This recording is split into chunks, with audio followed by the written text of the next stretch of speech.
세상에 내려와 값없이 주었다.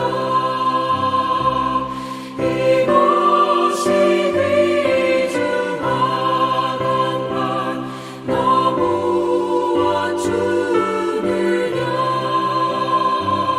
이것이 귀중한 것 너무와 주느냐.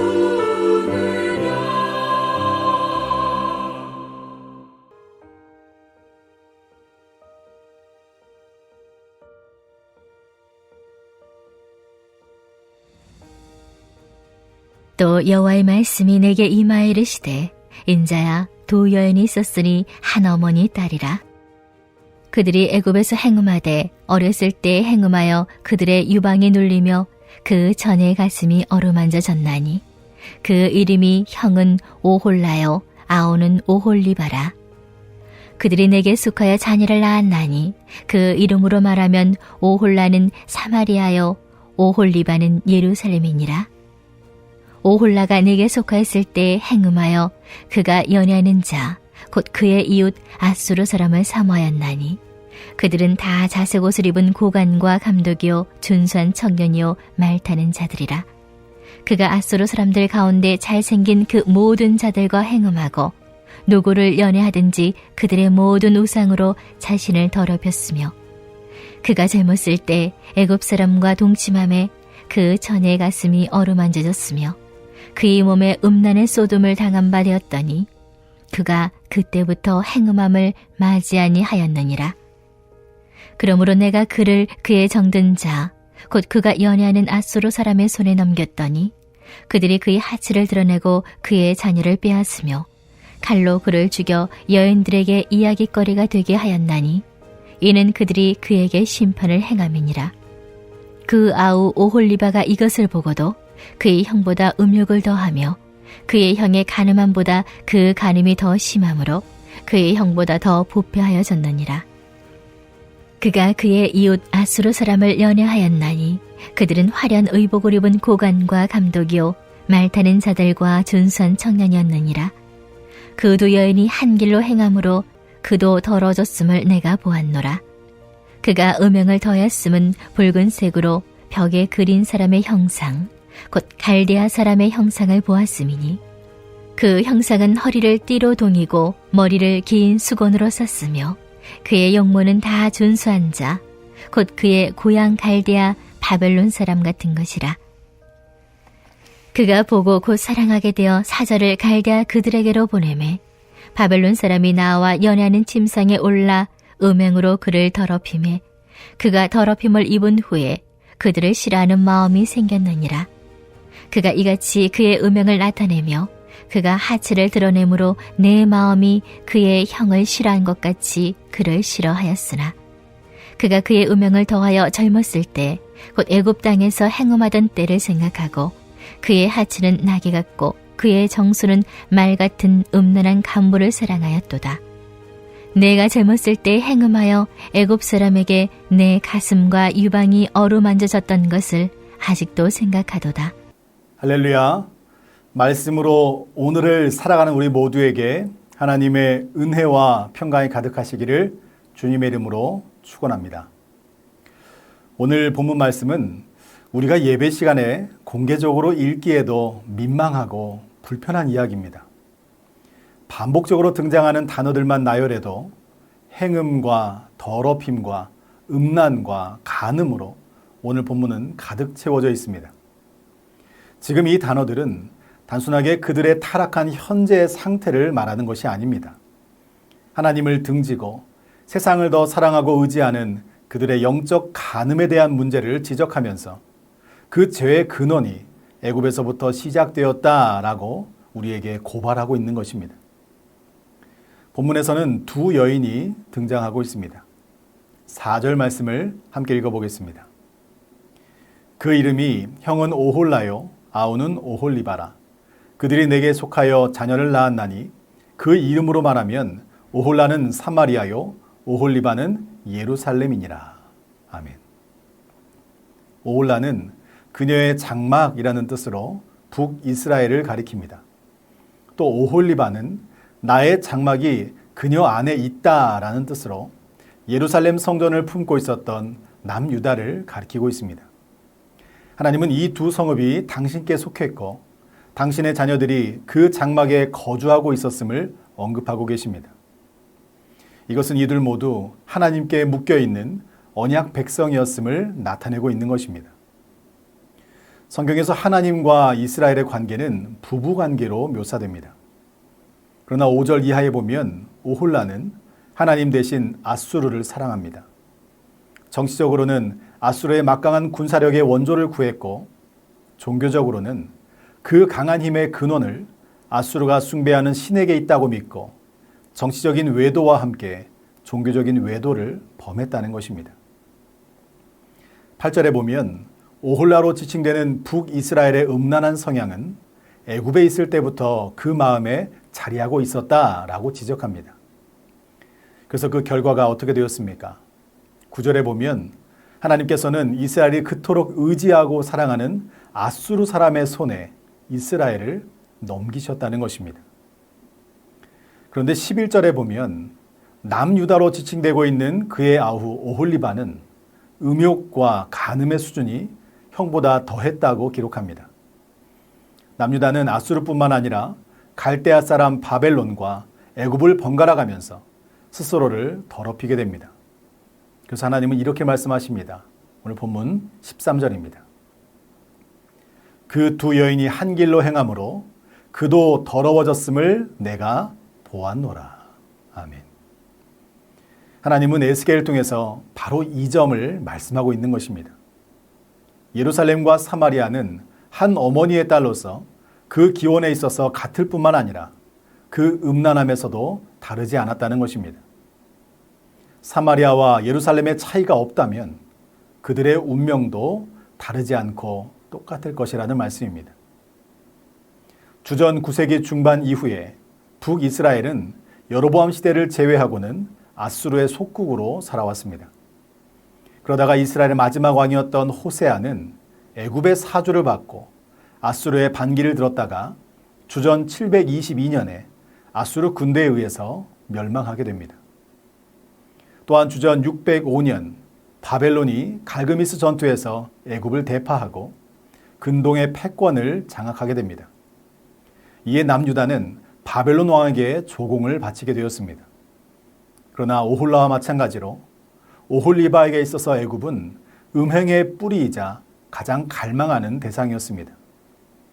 남유다의 여호야김은 3년간 바벨론에게 조공을 바치다가 다시 애굽의 도움을 기대하고 바벨론에게 등을 돌리게 됩니다. 결국 주전 586년 시드기야 왕 때 남유다는 바벨론에 의해서 멸망하게 되었습니다. 어찌 보면 이스라엘의 역사는 배교의 역사였습니다. 이것은 일시적인 현상이 아니었다는 것입니다. 출애굽 사건부터 그들이 멸망당하는 이 순간까지 그들은 문제를 만날 때마다 애굽을 그리워했고 하나님의 백성이라고 말하면서도 단과 베델에 제단을 쌓고 다른 신을 섬기면서 세상의 풍랑에 이리저리 흔들리는 모습을 보여왔다는 것입니다. 따라서 이스라엘의 역사는 처음부터 이스라엘의 배반과 하나님의 심판 의지가 충돌하는 갈등의 역사였습니다. 다만 하나님의 긍휼하심과 인내하심으로 지금까지 그 심판을 면할 수 있었던 것입니다. 그러나 이제 하나님께서 붙잡으셨던 그 손을 내려놓으십니다. 본문 9절에서는 내가 그를 아수르 사람의 손에 넘겼더니 라고 말씀하고 있습니다. 18절에서는 내 마음이 그의 형을 싫어한 것 같이 그를 싫어하였으나 라고 말씀하고 있습니다. 따라서 오늘 본문 말씀은 하나님을 떠나 세상을 더욱 사랑했던 북이스라엘과 남유다를 통해서 오늘을 살아가고 있는 저와 여러분에게 다음의 두 가지를 말씀해주고 있는 것입니다. 먼저 첫째로 하나님보다 더 사랑하고 의지하는 것이 우리의 삶과 우리의 신앙의 걸림돌이 된다는 것입니다. 디딤돌은 어떤 일을 이루거나 발전을 하는 데 도움이 되는 것을 비유적으로 이르는 말입니다. 이와는 반대로 걸림돌은 어떤 일을 해 나가는데 장애가 되는 요소를 비유적으로 말하고 있습니다. 북이스라엘은 아수르를 의지했고 남유다는 바벨론을 의지했습니다. 이것은 정치적, 군사적, 종교적으로 자신들의 안위를 그들의 손에 맡겼다는 것입니다. 그러나 믿고 의지했던 그들의 강한 힘 앞에서 이스라엘은 무너지게 됩니다. 세상의 소망은 높아지고 강해져서 결국에는 자신을 드러내는 것입니다. 그러나 성경은 우리에게 이렇게 말씀합니다. 시편 127편 1절 말씀입니다. 여호와께서 집을 세우지 아니하시면 세우는 자의 수고가 헛되며 여호와께서 성을 지키지 아니하시면 파수꾼의 깨어 있음이 헛되도다. 아멘. 하나님이 세우시지 않고 하나님이 지키시지 않으면 모든 것은 헛된 것입니다. 물질도 사람도 명예도 심지어 우리 자녀들까지 내 삶의 디딤돌로 삼고 애지중지하게 여겨도 우리의 힘과 능력에는 분명히 한계가 있다는 것입니다.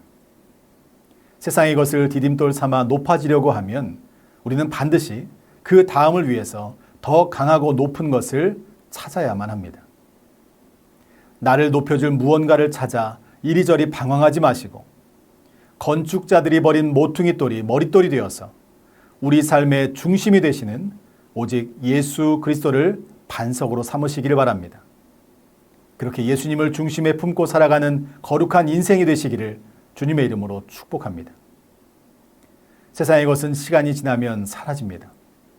그러나 부활 승천하시어서 우리의 삶을 주관하시는 예수 그리스도를 내 삶에 모시고 살아가는 인생은 넘어져도 다시 일어나는 인생이요.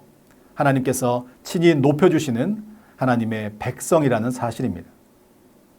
바라기는 저와 여러분 모두 우리 삶을 세우시고 지키시며 날마다 동행하시는 여호와 하나님만 붙잡고 의지하고 하나님만 사랑하는 복된 인생이 되시기를 주님의 이름으로 축원합니다.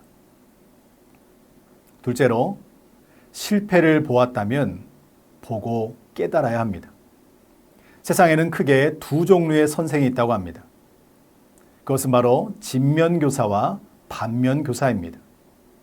진면교사는 그 사람의 삶 자체가 본이 되어서 올바른 삶이 무엇인지를 타인에게 일깨워주는 사람이고, 반면교사는 어떤 경우에도 저 사람처럼 살아서는 안 되는구나 라고 하는 역설적인 깨우침을 제공해주는 사람입니다. 진면교사의 삶이 모두가 본받아야 할 바른 삶의 전형이라면 반면교사의 삶은 실패를 교훈 삼아 그 반대쪽 삶으로 안내하는 길잡이가 되는 것입니다. 어쩌면 우리에게는 이 반면교사의 가르침이야말로 진면교사의 그것보다 더욱 생생하게 피부에 와 닿을 것입니다. 성경에는 하나님의 말씀에 순종하여 믿음으로 살아가는 사람들의 이야기도 있지만 정욕과 거짓과 다툼으로 하나님을 등지고 세상을 향해 나아갔던 사람들의 이야기도 기록되어 있습니다. 성경은 이 두 부류의 사람들을 가감하지 않고 우리 모두에게 알려줍니다. 그리고 이들을 통해서 우리에게 동일한 메시지를 전해주고 있습니다. 그것은 하나님이 기뻐하시는 길, 하나님과 동행하는 삶을 살아가라는 것입니다. 그럼에도 오홀리바로 지칭되는 남유다는 음욕과 음행을 멈추지 않았습니다. 왜냐하면 그들은 북이스라엘의 역사에서 아무런 교훈도 얻지 못했기 때문입니다. 또한 그들은 여전히 애굽에서의 음행을 갈망하며 죄악을 기뻐했기 때문입니다. 지난 역사에서 교훈을 얻지 못하고 과거의 죄와 단절하지 않으면 우리도 오홀리바가 걸었던 죄악의 길을 되풀이할 수밖에 없는 것입니다. 하나님은 북이스라엘과 남유다의 타락을 오홀라와 오홀리바라는 자매의 비유를 통해서 책망하고 계십니다. 이 말씀을 듣는 이들은 하나님의 마음이 얼마나 타들어갔을지 충분히 납득했을 것입니다. 이 책망은 예루살렘이 심판을 피할 수 없음을 선언한 동시에 당신의 백성들이 돌아오기를 바라시는 하나님의 간절한 부르심이었습니다. 말씀을 통해서 우리에게 주는 교훈은 아주 명확합니다. 죄인이 가장 모르는 것이 자신이 죄인이라는 사실이고, 죄인이 가장 못하는 것이 회개라는 사실입니다. 따라서 우리는 말씀 앞에 하나님께 돌이키는 삶을 살아가야 합니다. 범사에 하나님만을 의지하고 하나님만 사랑하는 거룩한 인생이 되어야 한다는 것입니다.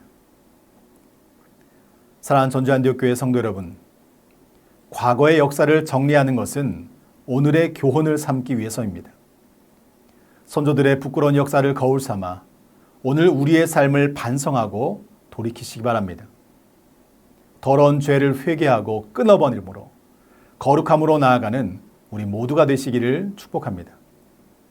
그래서 오직 하나님만 사랑하고 말씀을 등불 삼아 날마다 하나님께 돌이키는 회개하는 거룩한 인생이 되시기를 주님의 이름으로 간절히 축원합니다. 우리 이 시간 함께 기도하기 원합니다.